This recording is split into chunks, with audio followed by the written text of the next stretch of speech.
Olá! Custodiar e garantir a correta execução da pena, oferecendo as melhores condições possíveis para a ressocialização do reeducando, são metas da Agência Estadual de Administração do Sistema Prisional, a AGPEM. Para isso, o órgão proporciona e estimula o trabalho prisional, investe em parcerias e tecnologia. O Segurança em Pauta de hoje fala sobre execução penal, sistema prisional e todo o serviço prestado pela AGPEM. O nosso convidado é o diretor-presidente da instituição, Rodrigo Rossi Maiorquim. Rodrigo, é um prazer ter você aqui conosco no programa Segurança em Pauta. Lucilene, para mim é um prazer enorme também estar aqui com você e todos aqueles que nos assistem. Prazer, muito obrigado pelo convite. Obrigada. Rodrigo, quais são as atribuições da AGPEM? A AGPEM é uma complexidade imensa porque ela administra todo o sistema penitenciário do Estado do Mato Grosso do Sul. Ela custodia, na realidade, todos aqueles pessoas que são privadas de liberdade e aquelas que hoje são monitoradas, né? Esse monitoramento eletrônico, que é a tornozeleira, que todo mundo já averigua, às vezes tem gente na rua com tornozeleira eletrônica, e assim como o nosso papel, que é um papel muito importante para a população em si, que é a ressocialização do apenado, do reeducando. E qual que é a estrutura do órgão? A estrutura do órgão é uma estrutura grande, tá? A gente tem uma diretoria geral de polícia penal, né? E temos 3 diretorias, que é a diretoria de administração financeira, aí temos também a DAP, que é a diretoria de assistência penitenciária, e temos a DOP, que é a diretoria de operações. Cada um tem um papel muito importante dentro do órgão. Por exemplo, a administração e finanças, o que acontece? Ela administra toda a parte de compra, toda a parte de transporte, almoxarifado, TI. Então, ela cuida de uma parte bem grande, projetos. Ela tem 3 divisões, que é o DRH, a divisão de finanças e a divisão de compras, que dentre só a divisão de compras tem 12, toda ela tem 12 núcleos. Então é uma diretoria grande. E tem a diretoria de assistência penitenciária que tem 4 divisões. E quais são elas? Aqui a promoção social, é a que promove a tentativa de ressocialização, aquela coisa toda, no sentido de religião, né, no sentido de levar pastor para as unidades, levar padre para as unidades, todo aquele que é ecumênico, né? E tem a divisão de trabalho, que é a que traz o trabalho prisional. E tem a divisão de educação, que traz aquela importante parcela para eles, que é a educação. E tem a divisão de saúde, que todas elas são muito importantes. E a diretoria de operações, essa é um papel gigante, porque ela administra, na realidade, juntamente com os diretores, são 38 unidades penais, então ela fica nesse cargo aí, nessa importante missão de participar toda aquela parte de operação, também junto com os comandos.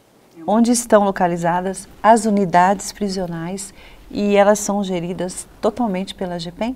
Totalmente pela AGPEM. Bom, nós temos então 38 unidades penais. Nós estamos divididos em 21 cidades, contando com a capital, interior são 20. Nós temos um centro de detenção provisória que é em Iguatemi e teremos um outro agora em Aparecido Taboado. Dessas 38, 30 são em regime fechado, certo? E nós temos, por exemplo, o semiaberto, que é o semiaberto daqui de Campo Grande, temos o semiaberto de Dourados, temos o semiaberto em Três Lagoas, que são os maiores semiabertos que nós temos, que o daqui gira em torno de 1000 vagas, né? Esse daqui é o que dá mais emprego, aquela coisa toda, mais trabalho. E nós temos patronatos. Nós temos patronatos em cidades, por exemplo, igual Dourados, igual Ponta Porã, nós temos Corumbá, nós temos Paranaíba, nós temos em Cacilândia, Três Lagoas e assim por diante. Então a gente tem 9 patronatos, se eu não me engano. E ao todo, quantos reeducandos estão sob a responsabilidade da AGPEM hoje? Uma parcela gigante. 22.158 em média hoje. Pouco, né? E a estrutura é suficiente para atender esse número tão grande, Rodrigo? Lucilene, o que acontece? Hoje no Brasil a gente tem um déficit carcerário gigantesco, não é só no Mato Grosso do Sul, certo? Então nós estamos hoje custodiando 22.150 em média, né, de apenados. Dentre eles a gente tem 12.500 vagas nas nossas unidades penais. Então o que acontece? Hoje a gente tem em média 9.500, mais ou menos, déficit carcerário. E como fazer para buscar e tranquilizar essa participação da gente não ter tanto déficit? A gente conseguiu agora 4 unidades penais novas, com dinheiro oriundo do governo federal, com contrapartida do governo estadual. E mais uma notícia boa, conseguimos mais uma. Somado todas elas, serão 5, 4 na capital e uma em Ponta Porã, né? Nessas, somando todas, vão dar em torno de 2.000 vagas. Então, a gente vai diminuindo esse déficit carcerário que a gente está bem embolado. Importante, né? E é possível, Rodrigo, traçar um perfil desse reeducando aqui do nosso Mato Grosso do Sul? Sim, é possível. Vamos falar do masculino. Masculino, a gente tem uma média hoje de 35% é tráfico de entorpecente. Até porque a gente tem duas fronteiras, né? Sim. E elas proporcionam tudo isso. A gente tem uma média de 30% furto e roubo, né? E uma média de 15% de homicídio. Isso no masculino. Agora, se você for para o público feminino, que gira em torno de 1.100 presas hoje que a gente tem no estado todo, a gente caracteriza aí uma média de 60% de tráfico de entorpecente, que é chamada aquela questão de mulas, né? Aquela questão de levar toda a droga. E a gente tem uma média de 11% de furto e roubo e 11% também de homicídio. O restante da porcentagem são crimes diferenciados dessa maioria. E falando na questão de gênero, a GPEM se preocupa em respeitar a diversidade nas unidades? Sempre, com certeza, isso sempre. Isso daí a gente tem também o apoio da Subsecretaria de Políticas Públicas LGBT+, né? E isso daí o pessoal da DAP, lá da Maria de Lourdes, eles trabalham muito bem esse lado, e a gente tem especificamente um presídio hoje, é uma unidade penal, o IPCG, que é o Instituto Penal de Campo Grande, e tem uma área específica para esse público. Olha, e como que é a relação, Rodrigo, da equipe da GPEM com os reeducandos? Porque a gente sabe que não é fácil, né? Mas os nossos policiais penais, eu acredito que têm assim, uma capacidade fora do normal. Eu já trabalhei em Miranda, já fiquei cuidando de preso, eu sei que é difícil. Olha, a gente segue tudo aquilo que está determinado na LEP, a gente faz um trabalho que, se você pensar em unidade penal, você tem que ter a custódia deles, mas tem que proporcionar o quê? Saúde, educação, trabalho, e isso a GPEM, ela vem fazendo com dinamismo, e os policiais penais, eles vêm trabalhando, sendo capacitados também, para ter cada dia mais o melhor trabalho, dentro das unidades como fora das unidades. Eu sei. E nos estabelecimentos prisionais, Rodrigo, a GPEM, ela conta com apoio de outros órgãos? Claro. A GPEM, ela tem a Secretaria de Justiça e Segurança Pública, né? Ela tem a Secretaria de Justiça, aquela Secretaria Executiva de Justiça que foi criada em 2023, tanto ela quanto a Secretaria Executiva de Segurança Pública. Tem Judiciário, Ministério Público, Defensoria Pública, Conselho da Comunidade, Conselho da Segurança, dependendo das cidades do interior, empresários, né? Tudo isso daí são parcelas, por exemplo, Secretaria de Saúde, Secretaria de Educação, tanto do Estado quanto do município, todas elas têm uma participação dentro. E isso daí que traz o dinamismo todo para a gente poder tentar ressocializá-los. Um depende do outro para dar certo, praticamente, né, Rodrigo? Tudo. E a unidade da Gameleira foi a primeira a ser inteiramente administrada pela GPEM, né? Fala um pouquinho sobre isso. Sim, o que acontece? Quando a gente era agente penitenciário, a gente não fazia escolta, a gente não ficava em muralha, e essa parte externa sempre ficou com a PM, né? E, de repente, do nada, em 2019, quando teve a publicação na Constituição, né, que foi feita a emenda, que nos tornamos, então, dentro do artigo 144, Polícia Penal, aí, então, começou então, uma nova dinâmica, uma nova estrutura, veio a pandemia, né? Então vieram várias situações e, de repente, do nada, a gente foi capacitando os servidores através de cursos específicos e assumimos, então, a muralha, assumimos, então, toda a parte externa do perímetro de segurança, e hoje é uma realidade em praticamente todas as unidades penais. E a Gameleira recebe somente presos homens? Isso. Se você pensar no complexo de Gameleira, hoje nós temos, então, o semiaberto, Temos então a G1, que é a gameleira 1, e a gameleira 2, que são unidades penais de 600 presos em média cada uma, sendo que o semiaberto gira em torno de 1.000, mas nós ali dentro a gente tem o presídio feminino, que está sendo construído já há alguns anos. A última empresa que ia terminar, infelizmente, ela faliu, e aí não conseguiu dar determinação no final da obra, executá-la, né? Mas agora parece estar passando por processo licitatório. Então, futuramente, teremos também mulheres ali no presídio feminino. Mas só para poder até colocar em questão, as 4 unidades que serão aqui em Campo Grande, que iremos construir, serão construídas do lado delas. Então, será tudo no complexo da Gameleira. E o trabalho da GPEM, Rodrigo, em especial do regime semiaberto, foi referência nacional, né? E continua. E serviu até de modelo para outros estados. Certo. Fala para a gente como que é esse sistema hoje. Olha, se você pensar no nosso semiaberto hoje, realmente ele é referência e continua sendo, e eu acho que vai ser sempre. Hoje, por exemplo, nós temos lá 700 presos trabalhando em empresas que vão lá até o local para buscá-los, para irem até as empresas e trabalharem, 700. A gente tem, por exemplo, só para você ter uma ideia, lá tem uma empresa que constrói essas churrasqueiras, só ali são 40 trabalhando com ele, sabe? Então a gente tem fabricação de cordas náuticas, dessas cordas também nessa mesma empresa. Então a gente tem assim um público empresário buscando, por exemplo, o Grupo Pereira. Sabe esses carrinhos que você vai no Comper ou vai no Forte? Lá é reformado lá. Então, quando você pega um carrinho que as rodinhas não estejam boas, se você conversar com as pessoas que ficam ali, que trabalham no Forte ou no Comper, você já comunica, eles levam então até a Gameleira e lá eles são reformados, né? E temos também uma referência que é a horta. A horta, por exemplo, é a padaria.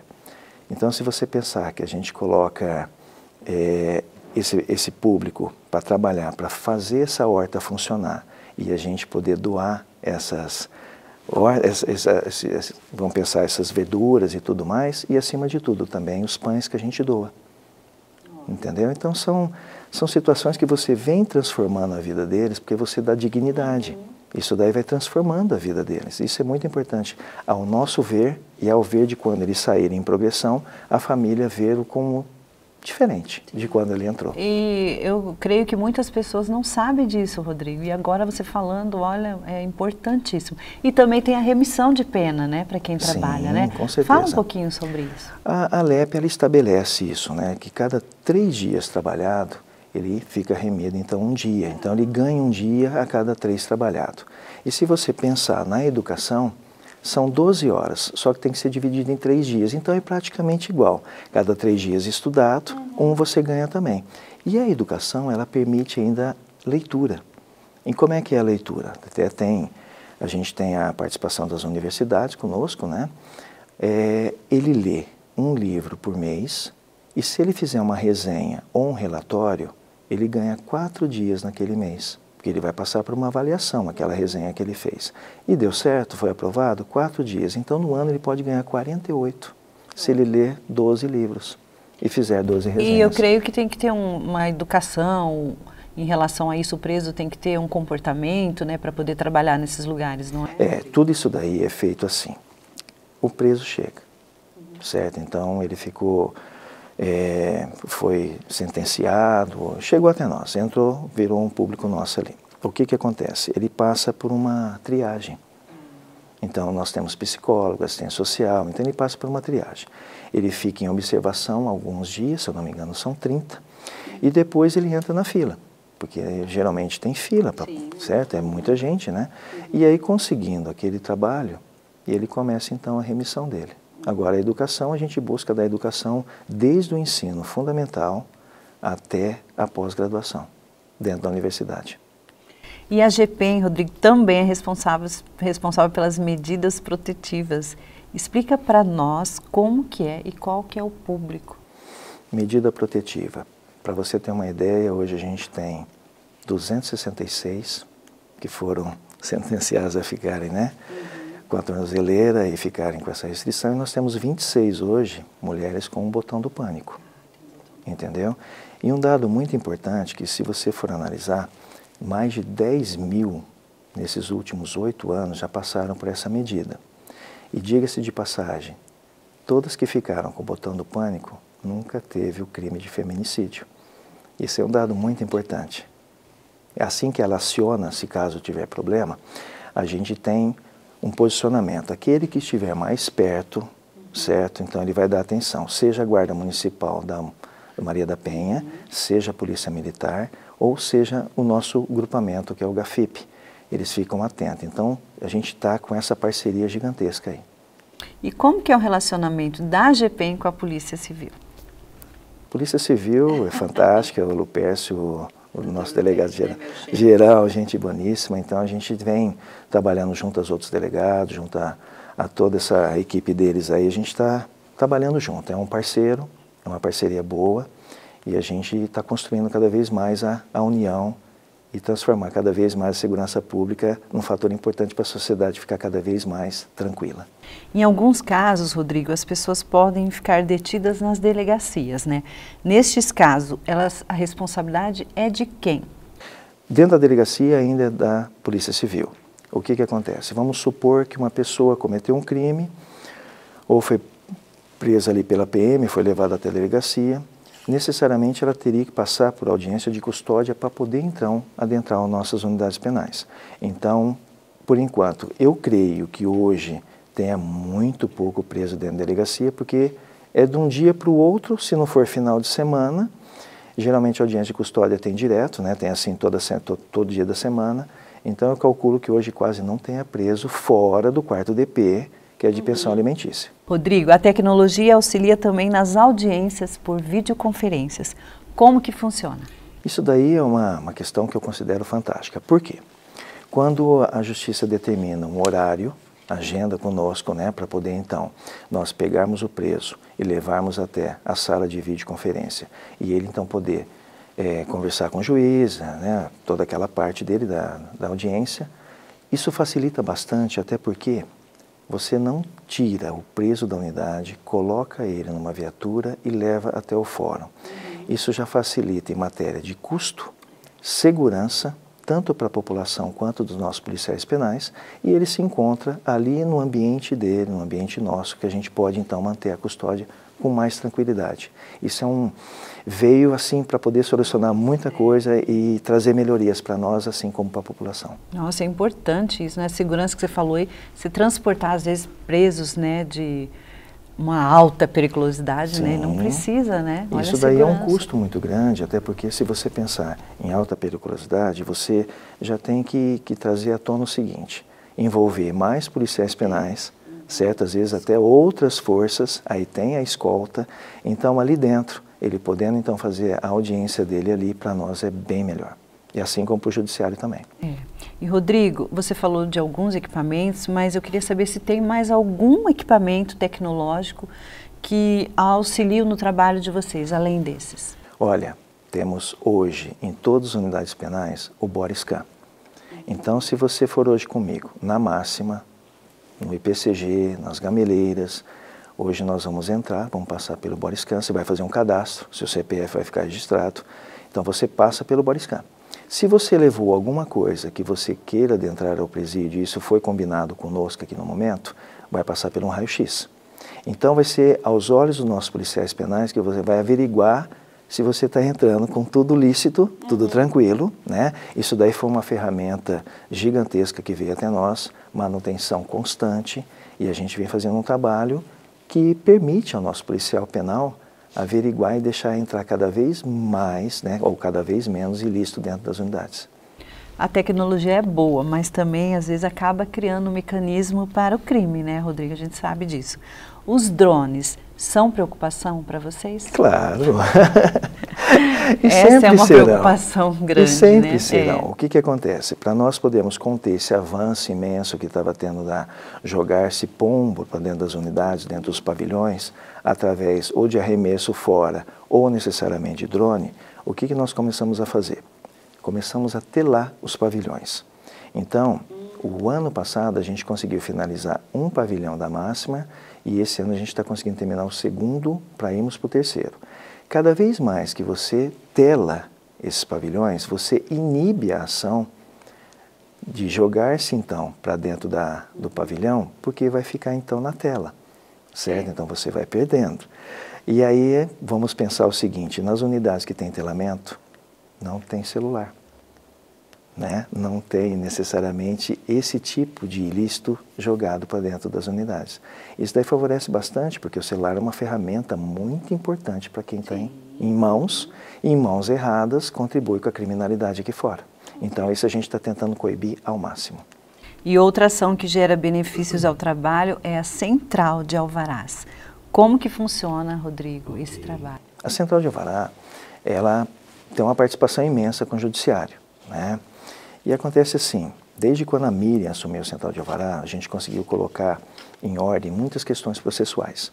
Então hoje, por exemplo, chegou lá uma medida que o preso tem que sair de tornozeleira, né? Ou então chegou-se vamos pensar aqui, o rapaz foi sentenciado à tornozeleira e tem que retirar a tornozeleira. Então tudo passa primeiro pela Central de Alvará para averiguar se não tem nenhum outro mandado de prisão, se não tem nenhuma outra restrição em outro processo, em outro estado, que possa então permitir aquele que for tirar a tornozeleira de poder ficar na tranquilidade, bater o carimbo e as pessoas então voltarem à sociedade. O papel da Central é importantíssimo. E Rodrigo, a GPEM estimula empresas e órgãos públicos a empregarem a mão de obra prisional? Sim, bastante. E quais são os benefícios para as empresas? Então, vamos lá. Hoje, para você ter uma ideia, dos 22.158 que a gente falou, 7.000, em média, 7.030 presos estão trabalhando, certo? E como é que é isso, Rodrigo? Como é que foi essa busca? Então, a Divisão do Trabalho, através da Elaine, juntamente com a Lourdes, que é a Diretoria de Assistência Penitenciária, elas fazem um trabalho dinâmico de buscarem, então, mostrar ao empresário, através de cartilha, através de reuniões e tudo mais, da gente trazer esse público para dentro das unidades, ou então para fora, como tem lá na CEPAG, né, daqueles 700 que eu falei, para trazermos cada vez mais empresas para poder então empregar. Aí o que acontece? Hoje, se você for analisar, a Elaine, ela faz esse trabalho no interior, a gente vai no interior às vezes com reunião, o doutor Luiz Felipe, o juiz da VEPIM, da Vara do Interior, ele adora fazer isso daí porque ele chama o empresário para dentro das unidades para que possa empregar cada vez mais. Então é um papel que tem um conjunto, que tem uma possibilidade, que dá uma possibilidade de a gente trazer cada vez mais essa oportunidade para o lado. A empresa sai ganhando, né? Ela sai ganhando. Aí o que ela sai ganhando? Aí qual que é a possibilidade dela ganhar realmente? Ela não paga 13º. Ela não paga férias, ela não paga FGTS e o INSS é facultativo, entendeu? Então, em média, ela ganha 50%, empregando uma pessoa que não falta. Ele não falta, entendeu? Não falta. Tem mais essa. Rodrigo, e como que é a receptividade dos reeducandos ao trabalho com os conveniados? Como que eles se dão com esse trabalho? Olha, vamos falar a verdade, quando você dá um emprego para alguém que está na iminência de ficar encarcerado, às vezes, talvez por 10 anos, 15 anos, e você podendo proporcionar a ele um trabalho, você traz a ele dignidade, você traz a ele respeito, principalmente quando ele recebe, ele pode ajudar a família dele, né, que eu acho um passo muito importante para um homem, por exemplo, como eu falo por mim, você poder ganhar para ajudar a sua família que está lá fora. Então, esse trabalho, juntamente aos empresários, que nem ontem eu estive lá na PED, lá em Dourados, é a nossa maior unidade que a gente tem no estado, em torno de 2.500 presos. Eu estive no setor de trabalho, só lá na Bola, eu acho que emprega mais de 50, emprega mais de 50, e estive lá vendo a Bola Topper, que eles têm ali a franquia, a Bola Topper sai para exportação, sai dali. E bem feitinha, né? Muito bem feita, todo o maquinário, tudo muito bem feito. Então você olha no rosto deles, você vê que ali tem dignidade, que ali tem um certo... Estão se sentindo importantes, Muito importante. E o trabalho junto aos empresários é o respeito e a oportunidade que eles estão tendo para eles é gratificante. E a Polícia Civil, Rodrigo, ela também já empregou a mão de obra desses reeducandos em algumas delegacias, inclusive acho que na Moreninha Me parece, faz um tempo, acho que eles estiveram lá. Pode falar sobre isso? Sim, já tivemos, sim, sobre isso daí, se eu não me engano, foi na década passada, né? E tivemos também em Ponta Porã, na delegacia de lá, mão de obra prisional, reformando a delegacia de Ponta Porã, como também da Moreninha, igual você falou, e também temos agora em Coxim, na cidade de Coxim. E isso eu acho que é assim, uma parceria, né? Como totalmente que funciona? Uma parceria. Funciona muito bem, né? Funciona bem, graças a Deus funciona bem. Verdade. E o estudo para novas parcerias, Rodrigo, desse tipo de trabalho que você acabou de falar, com outros órgãos, existe? Existe. Para você ter uma ideia, a gente foi no Senai, a pedido do Dr. Luiz Felipe, e sentamos lá eu e ele, o que a gente queria levar? Nós queremos levar ao interior, dar a oportunidade, por exemplo, da gente fazer aquele projeto que tem, Revitalizando a Educação com Liberdade, que já existe aqui em Campo Grande, através da segunda VEP, Dr. Albino, né, tem um projeto com a GPEM, e nada já foram 15 escolas já foram reformadas, e o Dr. Luiz Felipe, juntamente conosco, tentamos levar para o interior, mas a gente ainda não conseguiu esse êxito, mas a gente vem buscando cada vez mais. E, Rodrigo, há também orientações e trabalhos específicos para preparar mentalmente o reeducando para um futuro com a sociedade? Com certeza. A gente busca capacitá-los. Eu já tinha falado agora do Senai, sim, continuo falando do Senai. Ele busca também essa parceria conosco, né? Ele vem capacitando cada vez mais. Se eu não me engano, agora foram 456 que vão receber curso de capacitação para vários tipos de oportunidade no trabalho, fora depois da GPEM, né? Quando ele progredir. Então, se você for analisar, a questão desse Revitalizando a Educação com Liberdade é um trabalho que é feito por mais de 40 presos, em média, né? Então ele aprende a pintar, ele aprende a reformar. Então são trabalhos que vêm capacitando, que a hora que ele sair, para você ter uma ideia, né? Já foram mais de 16 mil, esse ao longo dos anos. Então a gente vem capacitando e vem buscando cada vez mais para a população em si, a hora que vier a ele progredir, recebê-lo, porque eu acho que ele vai estar bem melhor do que quando ele entrou. Não, e isso diminui muito a chance, né, de voltar de a ser preso, né? De acontecer novamente. É isso que a gente busca. A ressocialização, ela é basicamente para poder dar dignidade a ele, mas principalmente para entrar na cabeça dele, para ele não rescindir mais. E, Rodrigo, apesar do trabalho dos órgãos de segurança, parte da população encara os estabelecimentos prisionais como escola do crime. Isso acontece ainda. Como que a gente pode mudar essa imagem? Já estamos começando, porque você está falando aqui que não é bem assim, não é isso, né? Bom, o que eu penso? Eu acho que antigamente a gente poderia até pensar, mas com o passar dos anos, o que a GPEM e outros estados também vêm buscando, essa parte da ressocialização e a parte dessa estrutura junto a empresários, junto a outros órgãos, eu acho que vem trazendo mais dinamismo para a gente findar com esse posicionamento e com esse jargão que antigamente tinha e espero que não tenha mais através da demonstração do que a GPEM vem fazendo, do que as unidades vêm fazendo, do que a gente está trazendo essa oportunidade aos presos, né, aos apenados, a poderem sair melhor do que entraram. Está sendo divulgado, é divulgado. Constantemente a gente vê isso, né?